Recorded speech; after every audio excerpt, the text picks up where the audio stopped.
kalian mau larang kelapa sawit kita masuk ke Eropa, saya katakan thank you very much, terima kasih. Kami akan gunakan kelapa sawit kami untuk kepentingan rakyat kami. Kami akan swasembada energi, saudara-saudara. Produksi minyak sawit dunia diperkirakan mencapai 220 hingga 230 juta ton, dan minyak sawit menyumbang sekitar 36% dari total produksi minyak sawit dunia. Sedangkan Indonesia merupakan produsen terbesar, menyumbang lebih dari 50 hingga 60% dari total produk minyak sawit global. Tetapi, ada satu hal yang unik. Di saat Uni Eropa berusaha membanet sawit dari Indonesia atas dasar deforestasi, justru Presiden RI ke-8 mengatakan terima kasih. Kenapa ini bisa terjadi? Apakah tindakan Uni Eropa untuk membanet sawit dari Indonesia tidak akan berdampak sama sekali pada industri sawit di dalam negeri? Atau justru sebaliknya, ada hal yang masih belum banyak orang ketahui atas agenda besar yang dimiliki oleh pemerintah kita?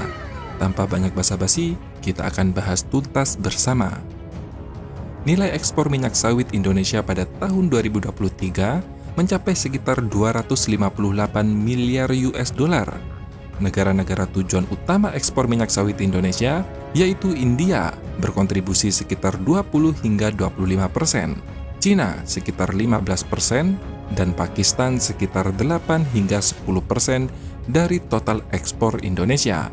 Sedangkan Uni Eropa berkontribusi sekitar 6% dari total ekspor minyak sawit Indonesia. Negara-negara seperti Belanda, Spanyol, dan Italia adalah pengimpor CPO terbesar Indonesia di benua tersebut. Dengan melihat data ini, Eropa hanyalah pasar kecil bagi ekspor minyak sawit Indonesia.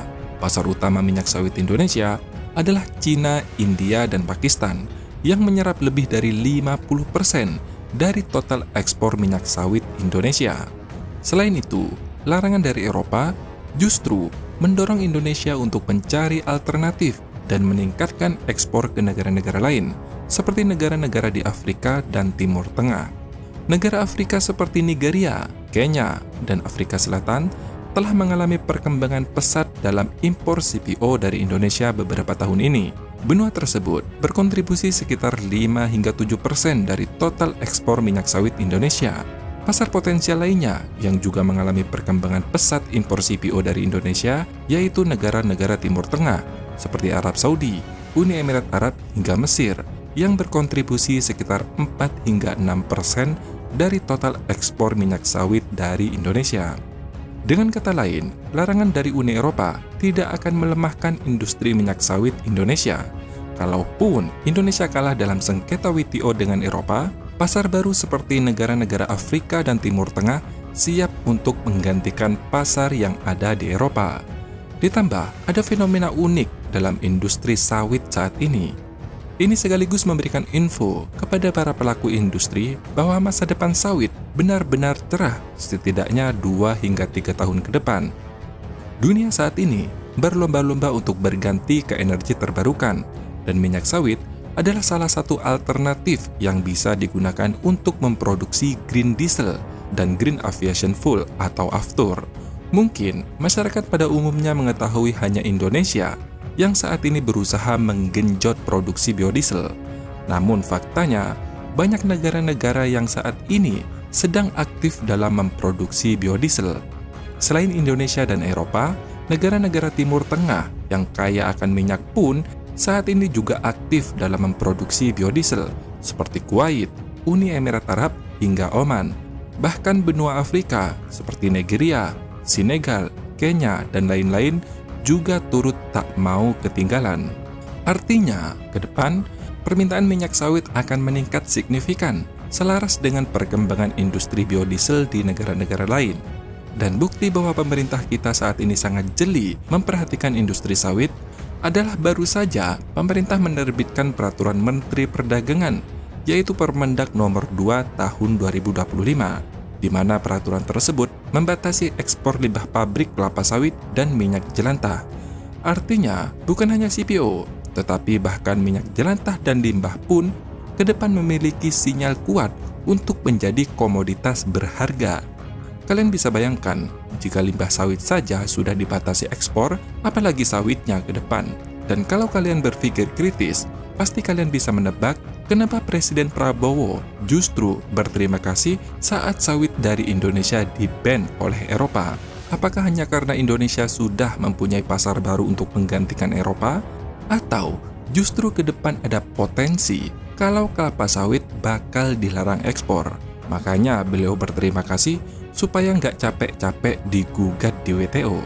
Karena percaya atau tidak, Uni Eropa membanet sawit dari Indonesia bukan hanya karena takut industri minyak sawit Eropa itu gulung tikar, tetapi mereka takut minyak sawit ini masuk dalam kategori energi terbarukan. Karena faktanya, kalau Uni Eropa melihat sawit sebagai produk yang tidak ramah lingkungan, mereka tidak akan mengimpor minyak jelantah sebanyak 1,18 juta ton dari Cina. Padahal, mereka telah melarang impor produk turunan sawit melalui Undang-Undang Anti-Deforestasi atau UDR yang diresmikan pada Mei 2023. Sedangkan minyak jelantah merupakan produk turunan dari kelapa sawit. Artinya apa? Jika kelapa sawit masuk dalam kategori energi terbarukan, mereka harus memberikan subsidi sesuai aturan yang mereka buat sendiri. Subsidi tersebut dalam bentuk pengurangan pajak bagi para importir, subsidi jaminan harga tetap, premi, kontrak jangka panjang, pinjaman, hibah, dan lain-lain. Tentu, mereka tidak mau rugi dua kali, karena selain industri minyak nabati mereka akan ambruk, mereka akan disuruh membayar subsidi pula jika kelapa sawit ini dikategorikan sebagai produk energi terbarukan. Maka dari itu, pada bulan Mei 2024, Eropa menerbitkan aturan baru di mana kelapa sawit atau biodiesel tidak masuk dalam kategori energi terbarukan, buat jaga-jaga kalau mereka kalah di WTO dengan Indonesia. Tapi di sisi lain, hingga saat ini mereka tetap memproduksi biodiesel, makanya mereka impor minyak jelantah dari Cina. Seperti itu bro faktanya. Tapi, tentu aturan ini hanya berlaku bagi Eropa, bukan bagi seluruh dunia. Artinya, kalau Indonesia dan negara-negara lain menganggap kelapa sawit atau biodiesel sumber energi yang ramah lingkungan, sah-sah saja untuk mengembangkan dan memperluas penggunaan biodiesel sawit ini untuk berbagai kebutuhan industri. Karena meski bagaimanapun, kelapa sawit merupakan energi yang bisa diperbarui, alias unlimited. Tidak seperti minyak bumi yang jika habis di ladang sumurnya, ya habis, mereka harus mencari tempat lain. Kalau sawit, ya tinggal tanam lagi. Yang jadi masalah kan selama ini cuma praktik dan pengelolaannya saja. Kalau pure dari produknya, itu energi terbarukan bro. Makanya terjadi fenomena agak tabu kalau melihat fakta di lapangan saat ini. Eropa hingga saat ini berusaha membanet kelapa sawit dari Indonesia. Tapi di sisi lain, Presiden Prabowo ingin menambah lahan tanam kelapa sawit. Saya kira ke depan kita juga harus tambah tanam kelapa sawit. Nggak usah takut. Apa itu katanya apa? Membahayakan apa itu deforestation, ya kan? Namanya kelapa sawit, ya pohon. Ada apa ini? Apakah ini sinyal kuat bahwa kebutuhan kelapa sawit beberapa tahun ke depan akan melonjak tajam? Sebagai gambarannya, Direktur Eksekutif Gabungan Industri Minyak Sawit Nabati Indonesia menuturkan bahwa 1 ton TBS dapat diperoleh CPO sebanyak 140 hingga 220 kg. Dengan teknologi yang dimiliki Indonesia saat ini, 1 ton CPO dapat menghasilkan sekitar 5,24 hingga 5,96 barel atau sekitar 947,57 liter. Sedangkan konsumsi solar Indonesia pada tahun 2022 sekitar 500.000 barel. Artinya, jika menggunakan biodiesel untuk kebutuhan seluruh solar yang ada di Indonesia, kira-kira membutuhkan sekitar 73 juta ton CPO. Dengan produksi CPO Indonesia yang saat ini sebesar 46,99 juta ton pada tahun 2023, tentu semuanya itu akan ludes, bahkan kurang untuk kebutuhan di dalam negeri saja. Dan ingat, itu hanya untuk kebutuhan biodiesel, belum lagi minyak goreng atau pangan, bensin, aftur, dan lain-lain. Jadi wajar saja jika Presiden Prabowo mengatakan terima kasih dan akan menggunakan untuk kebutuhan bangsanya sendiri. Karena memang faktanya kalau diaplikasikan secara luas, bukan cukup tapi kurang. Makanya jauh-jauh hari, minyak jelantah sudah dibatasi ekspor. Bahkan beliau pun minta tambah lahan pula. Jadi mungkin kalau tebakan admin, dalam 5 hingga 6 tahun lagi, sepertinya minyak sawit akan dilarang ekspor. Nah, bagaimana nih kalau menurut kalian? Apakah kalian setuju jika biodiesel diaplikasikan secara luas untuk kebutuhan industri di Indonesia, sehingga Indonesia terlepas dari ketergantungan pasar luar negeri? Silahkan tulis pendapat kalian di kolom komentar. Terima kasih sudah menonton, sampai jumpa di next video. Dadah!